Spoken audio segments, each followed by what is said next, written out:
السلام علیکم ورحمۃ اللہ وبرکاتہ۔ اعوذ باللہ من الشیطان الرجیم، بسم اللہ الرحمن الرحیم۔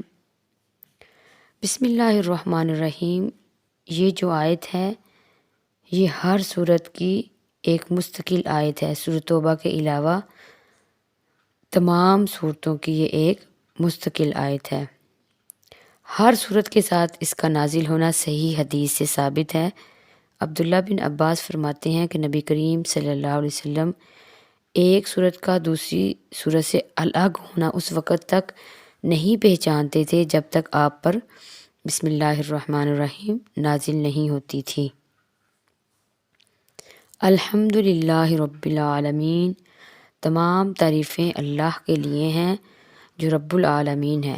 ربا یربی تربیتاً کا معنی ہوتا ہے پرورش کرنا، مالک، پالنے والا۔ عالمین تمام جہانوں کو۔ الحمد کا معنی کسی خوبی کی وجہ سے کسی کی تعریف کرنا۔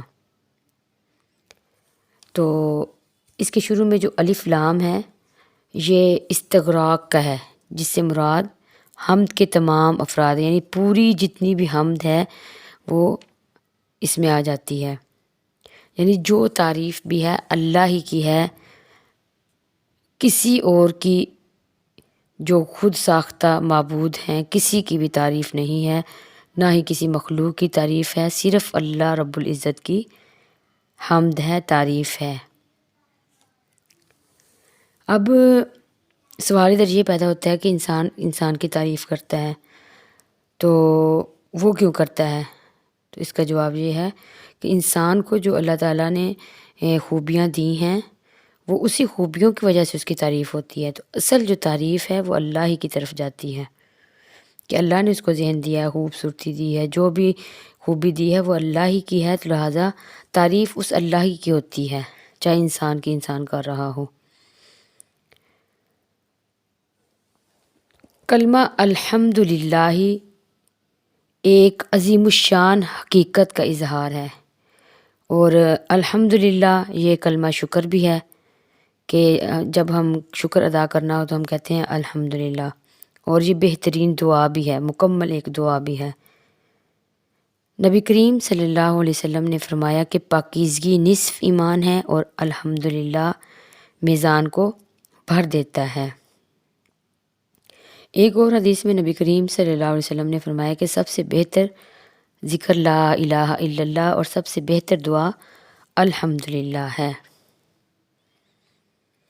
تو جسے یہ بات ثابت ہوئی کہ بہترین دعا اور بہترین عبادت اللہ کی تعریف ہے، اور اللہ تعالیٰ کو اپنی تعریف سننا بہت زیادہ پسند ہے۔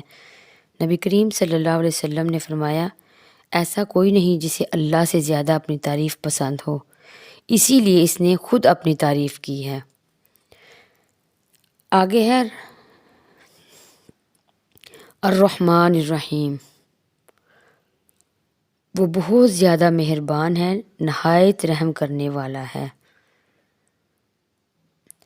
اب سب شروع میں اللہ تعالیٰ نے فرمایا کہ الحمد للہ رب العالمین، تمام تعریفیں رب العالمین کے لیے ہیں۔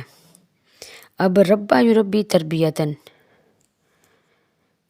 رب کا معنی ہے سید، سردار، جس کی اطاعت ہوتی ہو، مالک، پرورش کرنے والا، اور یہ ساری صفات اللہ تعالیٰ میں مکمل موجود ہیں۔ نہ ہی اللہ تعالیٰ سے بڑا کوئی سید ہے، نہ ہی اس سے بڑا کوئی مالک ہے۔ وہ ہر ایک چیز کو پیدا کرنے والا ہے، اس کو کمال تک پہنچانے والا، اس کی ہر ضرورت پوری کرنے والا ہے۔ تو اس لیے تعریف اس اللہ ہی کے لیے ہے کیونکہ وہ رب العالمین ہے، یعنی رب ہے، پالنے والا ہے، صرف پیدا ہی نہیں کیا بلکہ اس کو کمال تک پہنچایا، اس کی پرورش کی، اس کو روزی دی، اس کی حفاظت کی۔ تو صرف ایک عالم کا نہیں، عالمین، تمام جہانوں کا، جتنے بھی عالم ہیں، عالم کی یہ جمع ہے عالمین، اور اس کو جمع اس لیے ذکر فرمایا کہ اللہ تعالیٰ کی ہر مخلوق کی ایک الگ الگ جہان ہے، یعنی جتنی بھی اللہ تعالیٰ کی مخلوقات ہیں اس ہر مخلوق کا الگ ایک جہان ہے۔ مثلاً انسانوں کا عالم، جنوں کا عالم، نباتات کا عالم، اسی طرح عالم ارض، عالم سما، ان میں سے ہر ایک کے کئی عالم ہیں۔ مثلا انسانوں میں سے ہر جنس، ہر زبان اور ہر علاقے والوں میں سے الگ ایک جہان ہے ہر کسی کا، یعنی غرض اتنے بے حساب یعنی بہت زیادہ جہان کا جو رب ہے وہ اللہ ہے۔ اللہ ان سارے جہانوں کو جانتا ہے۔ کچھ جہان ایسے ہیں کہ جن کو ہم جانتے بھی نہیں ہیں۔ پھر ان سارے جہانوں کو جاننے والا، ان کو پیدا کرنے والا، پھر ہر لمحہ ان کی ہر ضرورت پوری کرنے والا اور اسے کمال تک پہنچانے والا وہ اللہ ہی ہے۔ تو اس وجہ سے تعریف بھی اس اللہ ہی کی ہے۔ الرحمن الرحیم، وہ بے حد رحم کرنے والا نہایت مہربان ہے۔ یہ دوسری اور تیسری صفت اللہ تعالیٰ کی۔ پہلے تو یہ تھی نا کہ الحمدللہ رب العالمین، تعریف اللہ کے لیے کیوں ہے؟ کیونکہ رب العالمین ہے، یعنی پہلی صفت کہ رب العالمین ہے۔ دوسری الرحمن الرحیم، وہ بے حد رحم کرنے والا نہایت مہربان ہے۔ جب سارے جہانوں کی ربوبیت کا ذکر ہوا تو ساتھ ہی اللہ تعالیٰ کی بے حد و حساب رحمت کا ذکر ہوا، کیونکہ رحمت کے بغیر تو ربوبیت ممکن ہی نہیں۔ تو یہ دونوں مبالغے کے صیغے ہیں، الرحمن بھی اور رحیم بھی۔ رحمان میں مبالغہ زیادہ ہے کیونکہ اس کے جو حروف ہیں رحیم سے وہ زیادہ ہیں، اور حروف کی زیادتی سے معنی میں زیادتی ظاہر ہوتی ہے۔ اور اس لیے بھی کہ جیسے لفظ اللہ ہے نا، اسی طرح جو رحمان ہے وہ بھی اللہ تعالیٰ کے لیے بولا جاتا ہے۔ رحیم تو بندوں کے بھی نام ہوتے ہیں، جیسے عبد الرحیم۔ تو اللہ تعالیٰ کی تعریف اس وجہ سے بھی ہے کہ وہ رحمان بھی ہے اور رحیم بھی ہے۔ مالک یوم الدین، وہ مالک ہے بدلے کے دن کا۔ دین، دان یا دینو کا مصدر ہے دین، اس کا مطلب ہوتا ہے بدلہ دینا، جزا دینا۔ رحمان اور رحیم کے بعد جزا کے دن کا مالک ہونے کی صفت بیان ہوئی ہے کہ رحمان اور رحیم، اللہ تعالیٰ نے پہلے اپنی صفت بیان کی، اس کے بعد کہ وہ جزا کے دن کا مالک ہے، یہ صفت بیان کی۔ اب اس کو مالکی بھی پڑھ سکتے ہیں اور مالکی دونوں طریقوں سے پڑھ سکتے ہیں۔ مالکی اس کا مطلب ہوگا کہ وہ مالک ہے جزا کے دن کا۔ مالکی یوم الدین اگر پڑھیں گے، میم کے اوپر اگر زبر پڑھیں گے تو اس کا مطلب ہوگا کہ وہ قیامت کے دن کا بادشاہ ہے۔ تو یہ دونوں معنی پڑھے یعنی اس کے جائز ہیں، اور دونوں قراءت سے پڑھا جا سکتا ہے، مالکی بھی اور مالکی بھی۔ دونوں جو قراءتیں ہیں وہ متواتر طور پر نبی کریم صلی اللہ علیہ وسلم سے ثابت ہیں۔ اللہ تعالیٰ قیامت کے دن کا مالک بھی ہے اور بادشاہ بھی ہے۔ الرحمن الرحیم کے ساتھ قیامت کے دن کے مالک اور بادشاہ ہونے کی مناسبت یہ ہے کہ بعض اوقات کوئی بہت رحم کرنے والا ہوتا ہے مگر اس کی ملکیت میں کچھ نہیں ہوتا، اس لیے وہ چاہتے ہوئے بھی رحم نہیں کر سکتا۔ پھر اگر کوئی شخص بہت سی ملکیت کا مالک ہوتا ہے مگر اس کا بادشاہ کوئی اور ہوتا ہے، وہ مالک کے ہوتے ہوئے بھی پورا اختیار نہیں رکھتا، کسی پر رحم نہیں کر سکتا، تو اللہ کے اندر دونوں صفات ہیں کہ وہ مالک بھی ہے اور رحمان بھی ہے، رحیم بھی ہے، بادشاہ بھی ہے۔ اب یوم الدین یعنی قیامت کے دن کا مالک ہے۔ دنیا میں بھی مکافات اعمال کی وجہ سے جزا کا جو سلسلہ ہے وہ جاری رہتا ہے، مگر اس جزا کا مکمل جو ظہور ہے وہ قیامت کے دن ہوگا، اس لیے قیامت کے دن کو خاص طور پر یوم الدین کہا گیا ہے، یعنی بدلے کا دن۔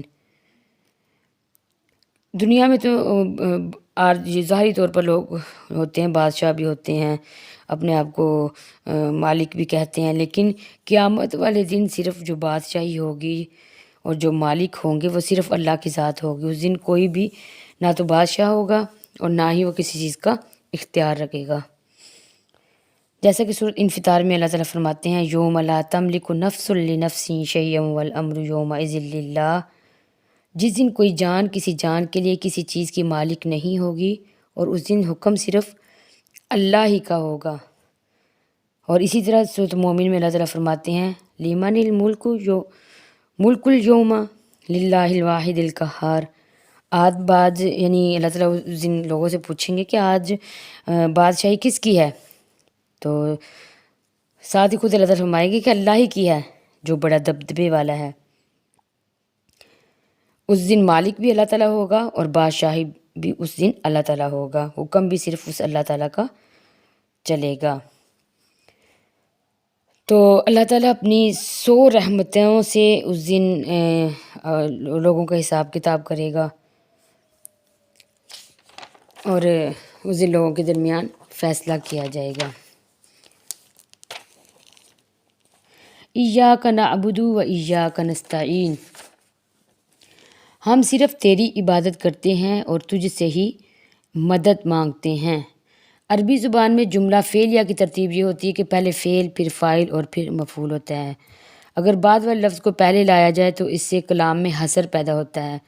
تو یہ اصل میں جو تھا نا نعبد کا یعنی ہم تیری عبادت کرتے ہیں، یہ ایسے لفظ تھا، لیکن ایاک خاص تیری، یہ ایاک کو پہلے لایا گیا ہے تو اس کی وجہ سے کلام میں حصر پیدا ہو گیا، یعنی ہم صرف تیری عبادت کرتے ہیں، کسی اور کی نہیں کرتے. اور عبادت کا معنی ہوتا ہے کسی کو غیبی طاقتوں کا مالک سمجھ کر اس سے انتہائی درجے کی محبت کے ساتھ اس کے سامنے انتہائی درجے کی عاجزی، ذلت اور خوف ہے. یہ عبادت کا مطلب ہے. یہ حق صرف اللہ تعالیٰ کا ہے، یعنی عبادت کے لائق صرف اللہ تعالیٰ کی ذات ہے. یہ کسی کو حق نہیں ہے کہ اس کے سامنے محبت کے ساتھ انتہائی عاجزی کے ساتھ جھکا جائے. اسلام نے بندوں کو ایسی ہر غلامی سے آزادی دلا کر صرف ایک ذات پاک کا بندہ بنایا ہے اور عبد بنایا ہے. عبادت صرف اس اللہ تعالیٰ کی ہے، اس کے ساتھ کسی کو شریک کرنا جائز نہیں ہے.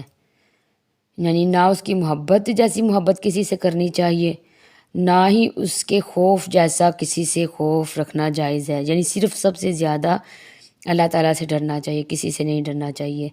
اور اگر کسی سے محبت کرتے ہیں تو اللہ ہی کے لیے محبت کرنی چاہیے. شرک ایسا گناہ ہے جو کبھی بھی معاف نہیں ہوگا، تو اس لیے عبادت صرف اللہ تعالیٰ ہی کی کرنی چاہیے. وَإِيَّاكَ نَسْتَعِينُ، اور اسی سے ہی مدد طلب کرنی چاہیے.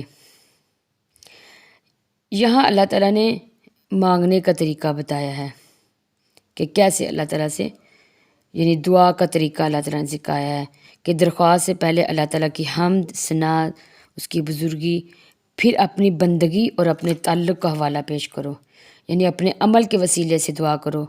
یہ ایسا وسیلہ ہے جو حق ہے، یعنی اپنے نیک اعمال کا وسیلہ اللہ تعالیٰ کے سامنے پیش کرو کہ اللہ تعالیٰ میں فلاں یہ نیکی کرتا ہوں، تو اس وسیلے سے میری یہ جو دعا ہے اللہ تعالیٰ آپ قبول کر لیں.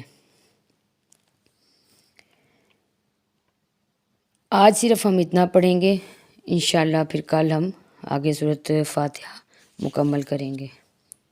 اللہ تعالیٰ صحیح معنوں میں ہمیں قرآن پاک سے محبت کرنے والا بنا دے. السلام علیکم ورحمۃ اللہ وبرکاتہ.